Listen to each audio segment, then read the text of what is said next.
Hi, everybody. This is the first of the Tree Woman Tales podcast.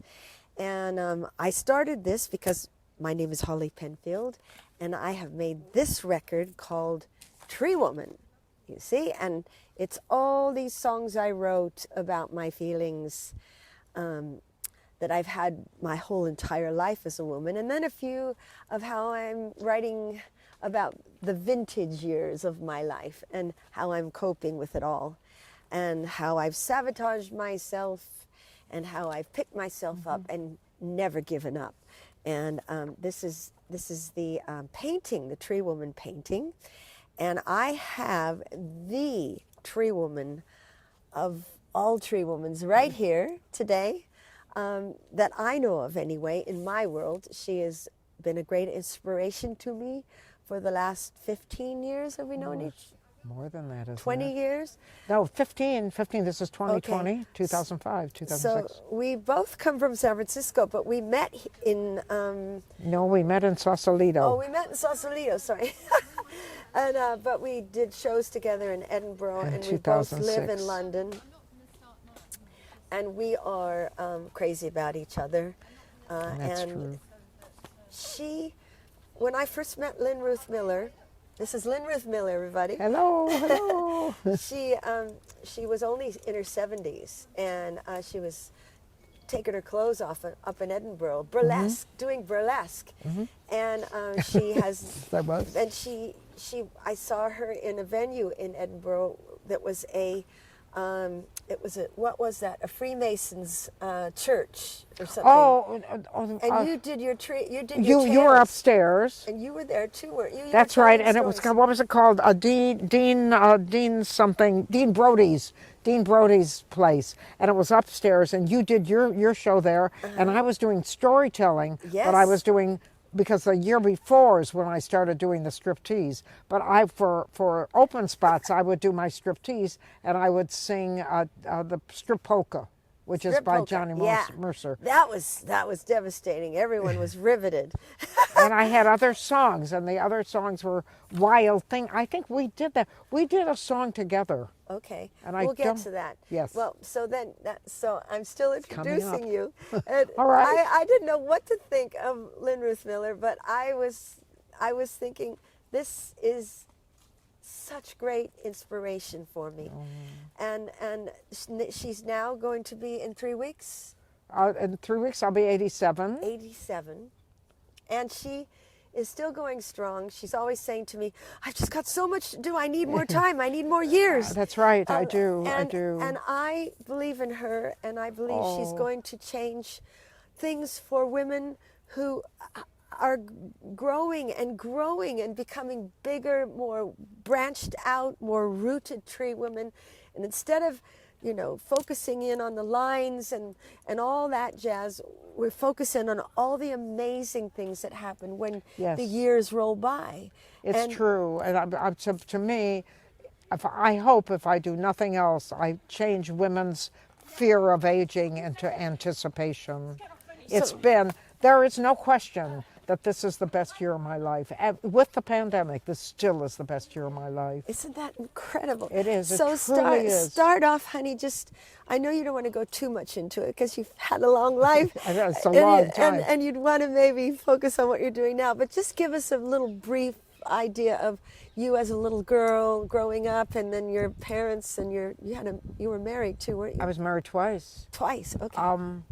I grew up in an upper middle class Jewish home in the Midwest, in Toledo, Ohio, which is very narrow, what's the word I want? Conservative, but also very narrow boundaries with very firm right and wrong rules.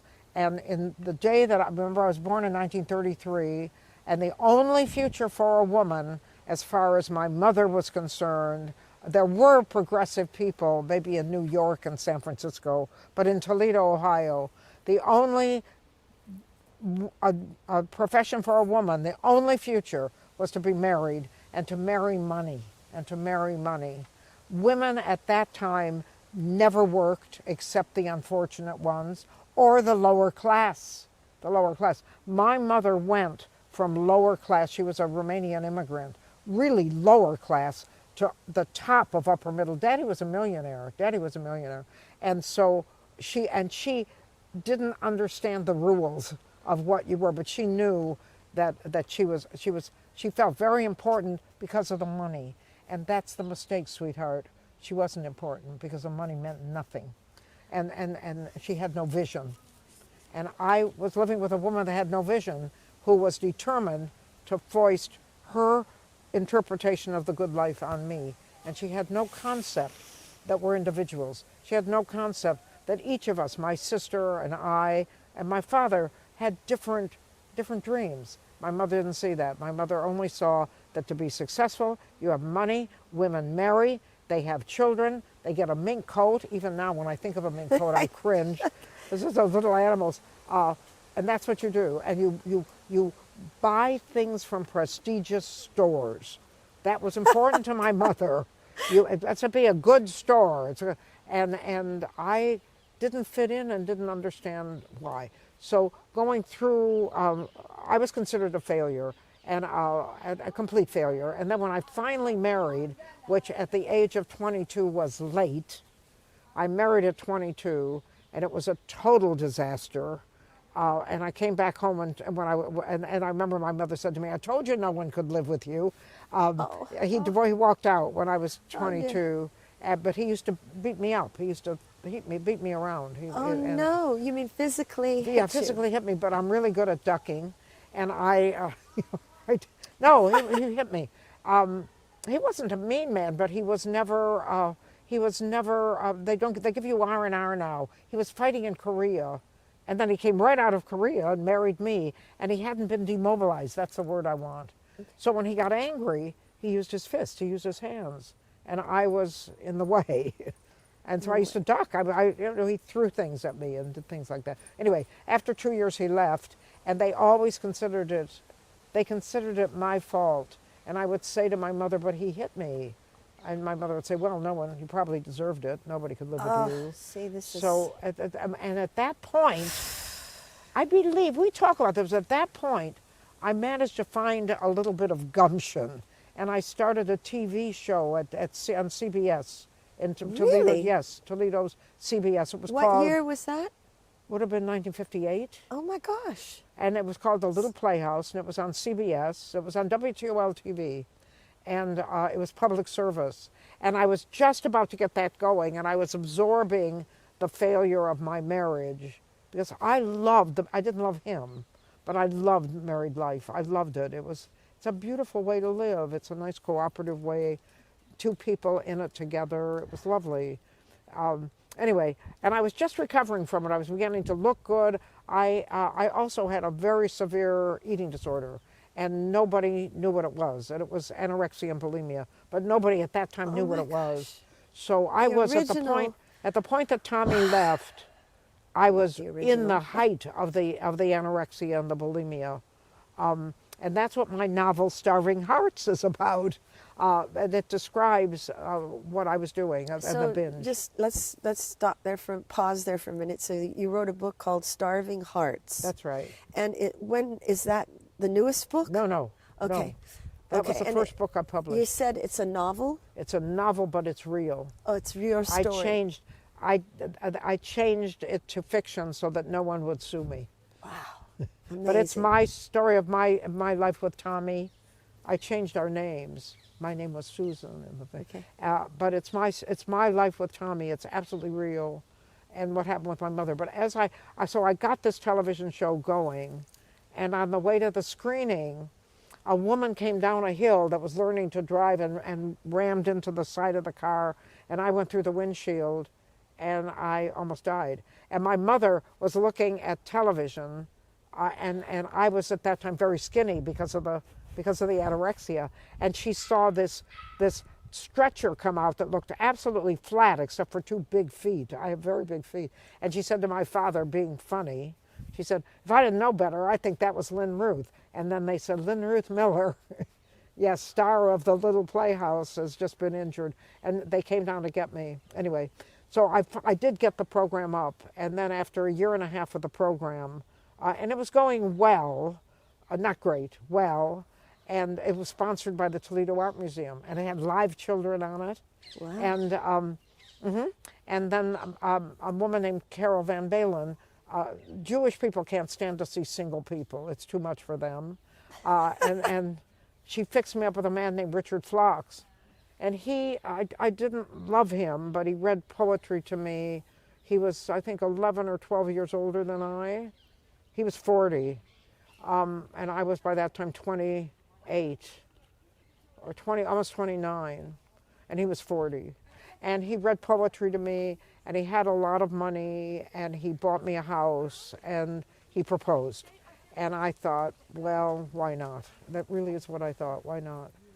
He's a nice man. He seemed a nice man, and he was very nice. He was also gay. He was gay, okay. We had our honeymoon in Bermuda, and I am a very nice Jewish girl, and on that honeymoon I realized something was wrong because his machinery was not working. And I thought, well, Tommy didn't like me either. It's just one more. And so I just figured I was really obnoxious and nobody could stand me. And then after 3 months of living there, he called my father. This must have been so hard for him. I would like people to really feel sorry for this man. It was 1959, and he was gay. If he had come out, and he was from a small town in Indiana, if he had come out, they would have put him in a mental hospital. He would have been given shock treatments.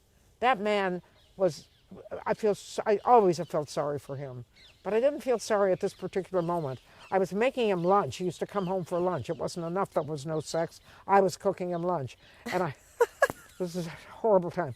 And by the way, Lynn Ruth Miller is the oldest living comedian. Stand-up comedian. Stand-up comedian in the Europe. UK, in Europe, because anyone older than I am can't stand up. But at this point. Okay. So I was making lunch for Richard when my father walked in and he said, pack a bag, he said, I'm taking you home. And I said, this is my home. Because I had made up my mind I was going to live with this guy. I didn't care. I was going to live with him.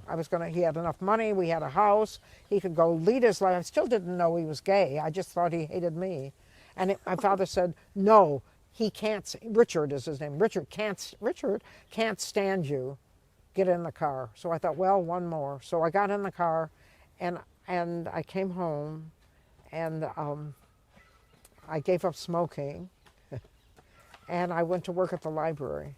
And I was working at the public library. At that time, the hours were 9 to 9, 7 days a week. And I had one friend left.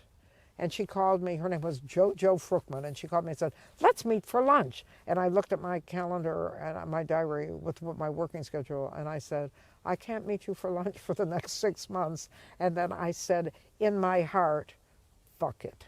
I'm not going to do this anymore. I don't want to be a children's librarian. I'm going to do what I always wanted to do, which was write. I've been writing since I was 10. Writing, little pieces on the back of things. I'm writing for the school newspaper, writing for skits for the sorority, writing all the time. I'm going to do it. So I thought, well, but at this point, I realized that I was not going to have that dream life with a house in suburbia and a rich husband and children. Richard and I were going to adopt non-adoptables. I was going to finally get my children. And we had a dog named Beatrice. Anyway, and he bought me a grand piano. I mean, it was looking like it was going to be a tolerable life, even if part of that life was not happening. Anyway, so I went to the library, and I decided, okay, I've got to earn a living. I'm going to earn a living doing what I love, which is not teaching. Up until that time, I had been teaching, and I'm going to earn a living doing what I really love. I'm going to write. So I thought, okay, I'll do journalism, which is a perfect example of my crappy sense of timing. This was right when television was becoming big and newspapers were folding. Okay. I am going to do print journalism. That's what I'm going to do. And I remember all my life I wanted to go to Stanford University, but I thought, no, I'll never get in. I'll never get in because I'm not smart enough. And I sent in the application, and they approved me by return mail. because at that time they wanted to get older students, and I had a beautiful record from the University of Michigan that nobody has heard of, but now they have because Obama's sending his youngest daughter to the University of Michigan. Okay. University of Michigan is the Berkeley of the Midwest. Okay. We were totally off the wall, but I didn't know that. I thought we were just like any normal university. So I applied to Stanford, and Stanford said, well, it's going to take you 2.5 years because you have to do your undergraduate requirements as well. Oh, by that time I also had a master's degree in creative arts for children. I did that in between there. And they said it's going to take 2.5 years, and you're going to have to be a full-time student because you're not going to be able to take all those courses. And because of that automobile accident, my father sued the lady. I had money. Oh. So that money put Okay. me through Stanford University. I didn't have a scholarship. And when I think about this, I get very emotional because I lived in a one-room cement block studio all by myself. And I knew that this was my last chance, my only chance to be able to take care of myself. And I wasn't going to wait 2.5 years.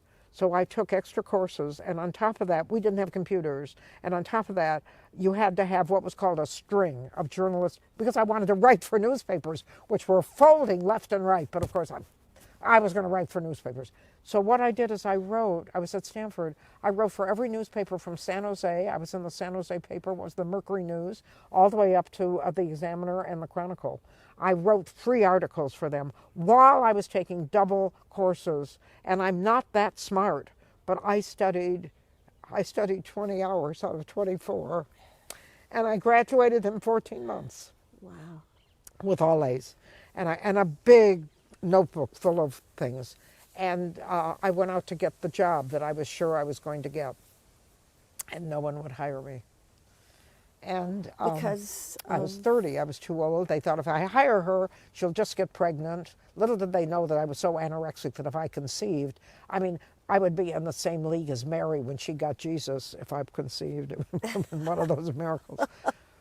So they didn't know that. And I was still battling the eating disorder on top of everything else. But you have to realize that I got my journalism degree, the first year of it was 1963 when John F. Kennedy was assassinated. So it was a very good time, yeah. Anyway, so then I thought, well, maybe what I should do is try for public relations, which I am terrible at. I can't sell anything. And I remember this guy, his name was David, and he took me out for lunch. I think I must have been sort of cute when I was 30, because he kept taking me out for lunch. And one day he said to me, well, what are you going to have to drink? And I said, oh, I don't drink, which has changed. He said, I said, I don't drink. He said, oh, you'll never make it in this business. So instead of going from Palo Alto to San Francisco to interview, because I thought that's where I'd get the job, and I couldn't get nobody. All those newspapers that I wrote for nothing, not one of them would give me the lowest job, and I wrote for them for nothing. They printed, I worked at the Sunnyvale Standards setting up type. I did the whole thing while I was taking those courses, and they wouldn't hire me. So then I moved to San Francisco, 1340 Taylor is where I lived. And I couldn't get a job, and I realized I had to support myself because the money from the suing the lady was running out. And so I got a job at Macy's selling, I don't know whether you know what this is. They're called dollar flats. They're golden books. Do you remember the golden books? I don't think They cost so. $1. And I was working in the Christmas rush. And I remember they interviewed me at Macy's, and this big fat woman in a red dress chewing gum looked at my background because I had 2 master's degrees and I had honor societies. And she said, we always have room for talented people at Macy's, Miss Miller. And so I was in the Christmas, right with Santa Claus, and I was selling dollar flats. But I'm very philosophical and I'm very liberal, and people are very pushy when they shop for children's toys. And I would lecture them. I would say, stop that. This is a time of love and understanding. And this woman would say, I just want to buy this fucking little teddy bear. I would say, no. And then I mean, the guy that was the head of the department was the most tolerant man, because I'm not good with numbers, and we had cash registers then. and I pushed the wrong buttons every You single sound like time. Auntie Mame. Do you remember the Yeah, it was scene like with Rosalind Russell in Auntie Mame, the movie? The one where they were scattering the sperm. Do you remember that one? Where he's in school. He's in school and he's Oh, naked. oh and no, they're playing leapfrog. that's and another he's part naked. of Auntie And she Mame. says, "What are you doing?" He says, "We're playing scatter the sperm." Scatter the sperm. I don't remember the Every tree woman should watch Auntie Mame. Oh yes, With Rosalind Russell. Russell. Not the one with Lucille Ball, which is the musical, although that's wonderful too. But Auntie Mame is it's wonderful. She was a tree woman. Yeah. Oh, way she beyond. was. She was Yeah. so wonderful. Anyway, keep going, keep going. I didn't mean to interrupt you. No. So, I realized so at the end of the Christmas season, I mean, you have to realize they never want. Do you know, if you know anything about Christmas shopping, that's the big season. And at the end, Macy's and all department stores see what their Christmas sales were to compare it to the next year. And Macy's sales in 1964, they have no idea what they did at Christmas because I messed up that cash register. And then they advertised for someone to help with inventory. And I said to my boss, "Oh, I'm gonna apply." He said, "Please don't, because she'll hire you, and it'll." And I'll never be able to count all the books. So anyway, so then I moved to New York to try to get the job. You just picked up and moved to New York. No, I went there. I still had the flat, and I went to New York because I thought, well, maybe that's the center of the written word, the journalist thing. I'm thinking New York Times is what I'm thinking. And I couldn't get a job there either, and then I had a nervous breakdown. And then there was What year? I mean, how old were you then? 32. Okay. And so my father came up and got me again from New York. I lived right next to the United Nations building. And I was doing freelance writing at the time. And we didn't have computers. So you would put it in an envelope. You put the article in an envelope with the postage there and the postage back. And you don't feel like you're succeeding because you send out 100 articles and you get one acceptance. And the pay will be something like $10. And then I made I made inroads into several magazines, but one of them was Workbench magazine, which was a handyman's magazine, because I found this woman that had 6 by 8 foot. Well, they know what I'm talking about. 6 by 8 foot pieces of masonite, the huge, and she was painting on them on her patio in New York, and she couldn't get them back into her flat. They didn't fit through the window. So she took a jigsaw and she cut it up into little pieces, and she wanted me to write a thing to sell her masonite paintings that she put back together in her flat. And I wrote an article called "How to Make a Jigsaw Floor." And I got a workbench. Anyway, so then I had a nervous breakdown, and I came back to Toledo. And at that point, my mother said to my father, "I don't want her in this house anymore." And I had no money.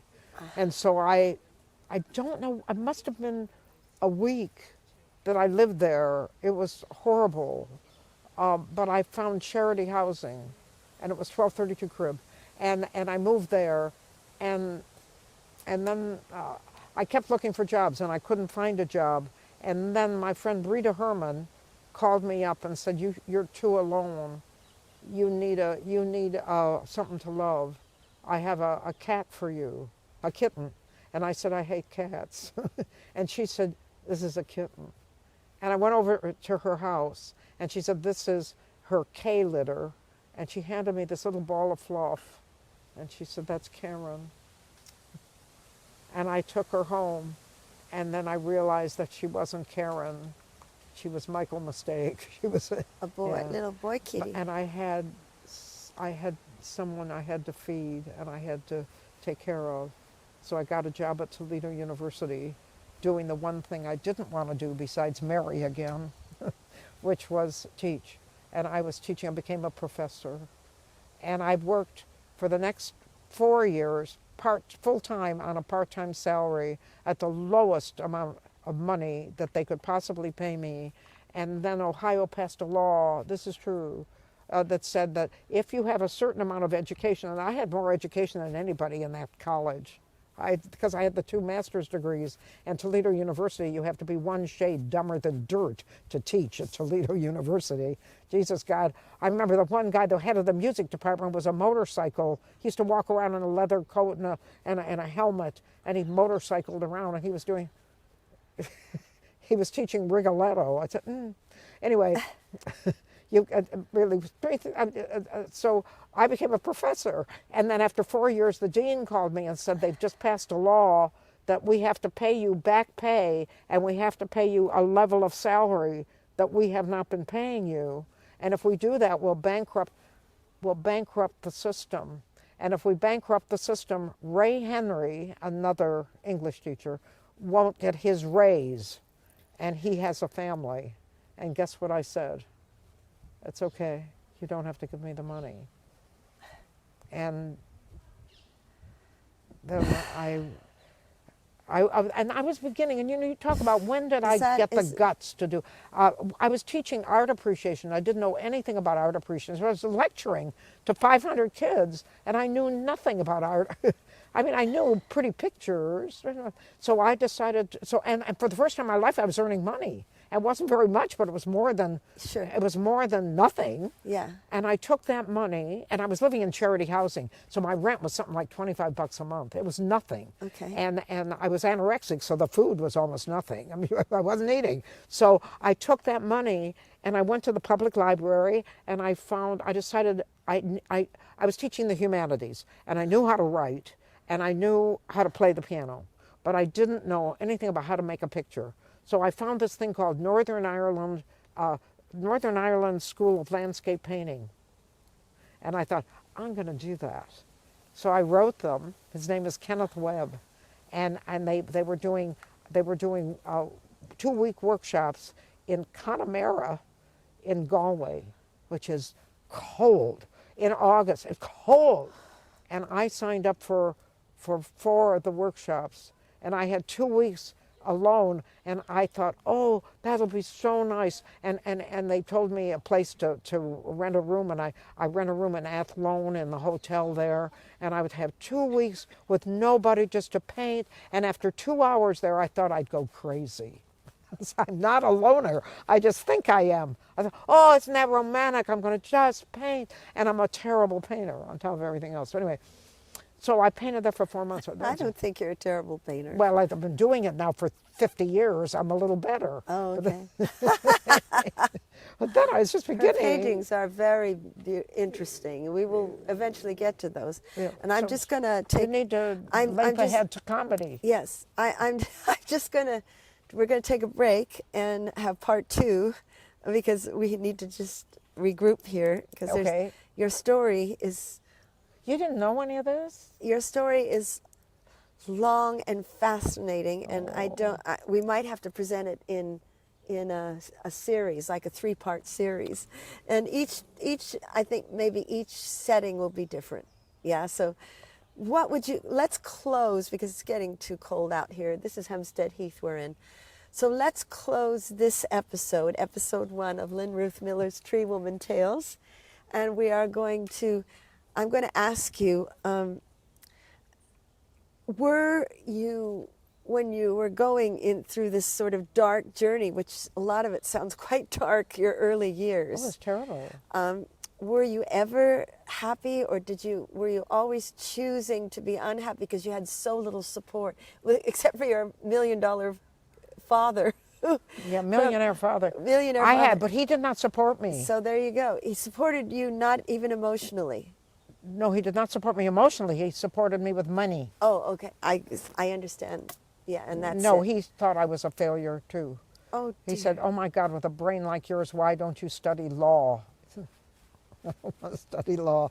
I just want to write. Good girl. You knew would you say from a very early age? I always knew I wanted to be a writer. There was no question. So I always you wanted just to be a writer. didn't have enough support. I had none. None. No, don't say enough, none. Okay. But the thing that I was not an unhappy person. I was unhappy at home. And of course the divorces and the failure at Stanford, that really was awful, because I staked everything on Stanford. Stanford is such a prestigious university. It's very prestigious. I mean, it's very hard to get into. Also. Well, I did it. I did it by return mail, and I graduated at the top, and I thought yes, and the answer is no, it didn't happen. But I never, always inside me, always from the time I was itty bitty, there's this little nugget inside me that says, you can say I'm wrong, but I know I'm not. I know there's something in me that's good. I know it's good. I know. And that's always helped me. And I always had teachers that thought I was wonderful because I was so glad to get out of the house. Okay. You know? That, you know, you have a kid that goes, I'm so happy to be here. I don't want to go home. I don't want to go home. I always knew, and I always knew there was something better, and I always worked for it. I always went for it. That's why I went for Stanford. That's why I went to Ireland to learn to paint. That's why I went after that to Oklahoma City. I did the Oklahoma City, and that's why I went. I got a caravan and the fifth wheel trailer, and I drove around Southwest United States for a year and a half, writing stories, because I thought I would get into the Reader's Digest. I gave up New York Times by that time, and I was after the Reader's Digest. I didn't, but I did that. Because always I knew there's something. I know I can find it. I know I can. And then I came to California when I was 50, and that was when I started being really happy. But I was never depressed. Okay. I was depressed, but I always told jokes. Okay. I was always funny. And there was that little voice inside. That little voice that never left me. Through everything. That's right, and it never left me. Not from the time I was really little, and my mother would say, how could you be so stupid? And I would think, no, I'm really not that stupid. I'm really not that stupid. I'm just stupid about this, but I'm going to find the thing I'm smart about. I never stopped that search. That is what we're going to end this first episode on. And you found that purpose, and now you're deeply inside it. I'm progressing. I have many plans. I have a lot of things I have left to do. And she does. And on that note, we're going to say good night for tonight. Thank you very much. Thank you so much for listening to our Tree Woman Tales, and we will be back. Miss Lynn Ruth Miller, the tree woman of the decade, or the century, of Hempstead Heath. But that is really true. Always, I was just sure. No, they're wrong. And I mean, I'm sitting there looking at my life in shambles. I'm saying, no, somewhere. I love this journey, because the thing is she didn't have the success that I didn't have any success. I don't think I've had it, and I'm still not there. I'm nowhere. Well, I've got the 6.4 million people that watch that video. All right, so we're going to say goodnight, because I'm freezing, and so are you, baby, aren't you? So now I have to, oh dear, all right. Thanks, Richard. Thank you, Richard. Oh, no, this isn't as bad as I thought. I think you should get this out next week. Why? Because people like to follow things. This is a good way of getting the All right, audience. well, maybe we'll do We're it. going to talk about that later. We should do one every week. By the I way, can do. I have time next week. Something's fell, I think. It was probably my Hold ovary. on. I know what it is. Okay. We have to get the ukulele. I'll get it. You just get yourself. Thank you very much. We got to get so out of here. So we're going to do a different setting. Just unclip that. Did you like that? You were the one that asked her to tell me. You know, very good. You could have started. Very interesting. It's a good story. Isn't I it? feel like yeah. I'm going through a novel, imagining. Me too. Lots of images. And yeah.